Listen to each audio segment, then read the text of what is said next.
Hi gang, it's me, Robert J. Simpson. Thank you for tuning in once again to my daily vlog as we sit through this COVID crisis. And today I have actually changed location and I have found myself my very own bunker to hide away from everybody in splendid isolation.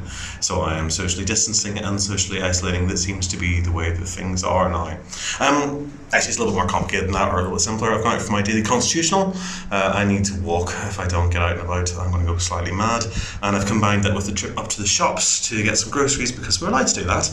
Boris Johnson has said that that is okay, and so I've intended to go and get my shopping and combine both the cardio and the weight training at the same time. I don't know if you can see here, got my backpack on me, so I am fully prepared for the day ahead. Now, one of the things I happened to mention the other day was that I have an interest in archaeology. I did study it for a year at university because it was something that I'd been interested in ever since I was a kid. As a 5-year-old, I remember being fascinated by dinosaurs and wanting to discover dinosaur bones. And me and my brother spending a whole glorious summer digging up a massive natural, it turns out, stone in the garden and thinking it was a dinosaur foot. But this is the sort of things that we were allowed to do as kids. Massive fan of Time Team over the years. Got ridiculed by this mercilessly by my sister and her friends, who were a good deal younger than me, but thought it was just an old man show. I guess growing up on things like Maid Marian and Her Merry Men, the likes of seeing Tony Robinson fronting this show made it fascinating, and I love the idea of digging for treasure. It's got to be honest, who doesn't?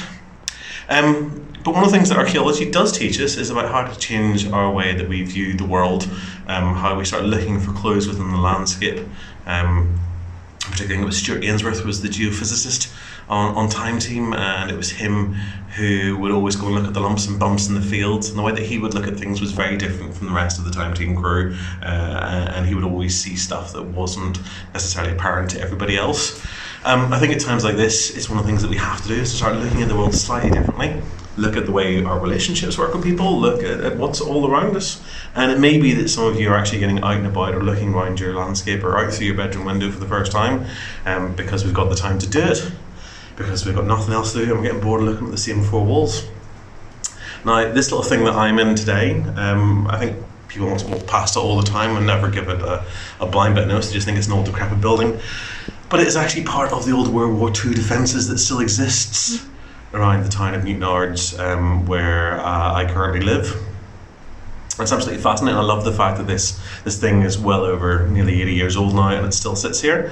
There's a number of the defences that are still knocking around. There's another one down by the old sewage works, which is sort of kept off away from the public, but I know it is there. I've taken photographs of it from the outside before.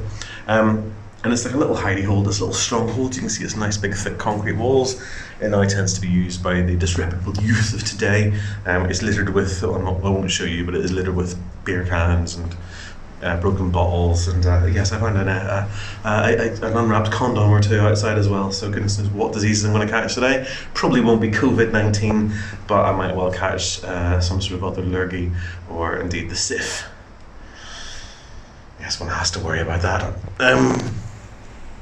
Yeah, so this is sort of me out and about and exploring somewhere that I often am, but also finding a little bit of isolation and reading the landscape somewhat differently. There are clues to what has gone on in life before us and little hints for what is to come.